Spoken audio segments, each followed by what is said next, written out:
I got a little of everything, nothing really special, but just stuff that if I would have kept it back then, it probably would have got destroyed if I would have never took them and put them in this building.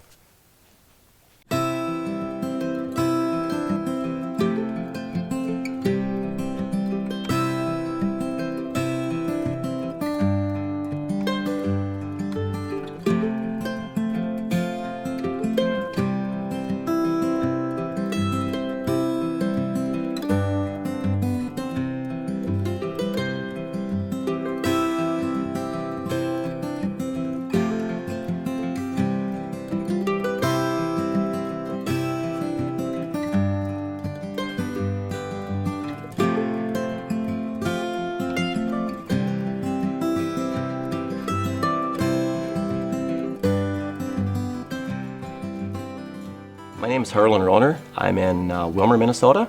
The name of my museum that I started like 25 years ago was Mid-America Vintage and Classic Snowmobile Museum. Every weekend I would travel somewhere and try buy at least one snowmobile. I'd like to buy one a week. That was kind of my goal. And back then when I bought them, the snowmobiles, the old ones especially, were really reasonable.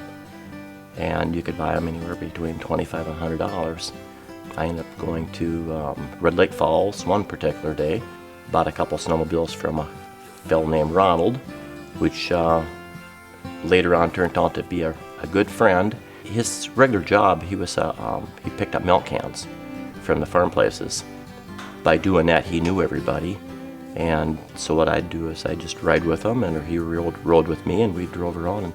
And within probably, I would say, 3 years, I probably bought 200-300 of them through him, and that's how I got a bunch of them. I probably have 600 to 700 of them. In this building here, I never counted them. I probably got 350 in here probably. I get a couple in here that are really odd that nobody's ever heard of, but they're not really my favorite ones. They're just odd ones that nobody else has ever heard of. A lot of people, they'll have a snowmobile that they're restoring, and they want to compare what I have to theirs so they know how to restore theirs the correct way. They want to look at the carburetors in mine and the clutches and make sure that they're putting theirs together right. I'm not saying mine are all right, but mine are pretty much all original. I've never changed none of them. I like my sleds original, the way they come out of the factory. And I like them, like if it's a race sled, I like them with the stickers on them, just the way they came off the racetrack. And a lot of people restore their sleds and make them look better than new. They're fun to look at, but I'd still rather see them the way they were, the way they drove them down the trail, just because they're just original. Even if they got baling wire on them, it's like, I like seeing that because you know there's probably a problem, so they had the wire to get it home, or that's just what I like to look at. Edgar Ratine, that started Arctic Cat, built one for himself. It's got like Model T doors on it.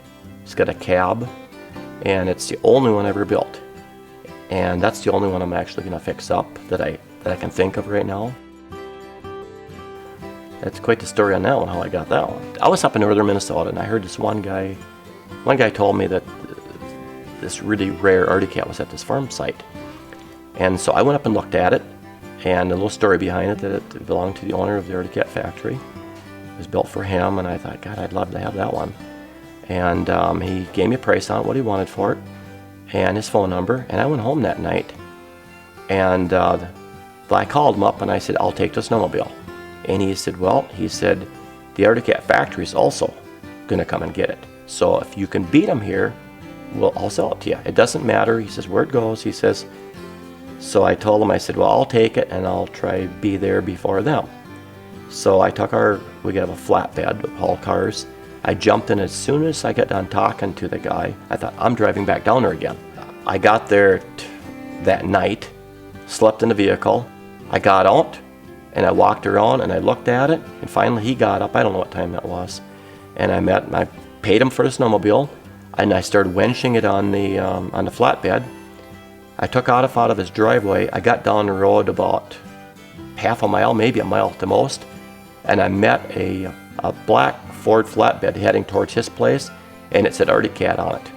So I beat them by just a few minutes loading it up. So I ended up getting that one. So I thought that was kind of cool. Well, I'd like to sell them someday. I shouldn't say I'm getting sick of them. It's just I've been doing it for such a long time and my hobbies have changed. And I'm more or less into airplanes and helicopters. I like those just as good. And I'd like to possibly sell everything I have as far as the sleds. I'd love to sell them all to one person that would actually put them back into a building that they can call a museum and keep them. That's what I'd like to. I'd hate to break them up. I'd rather sell them to just one person if that one person would come along that would like them as much as I do.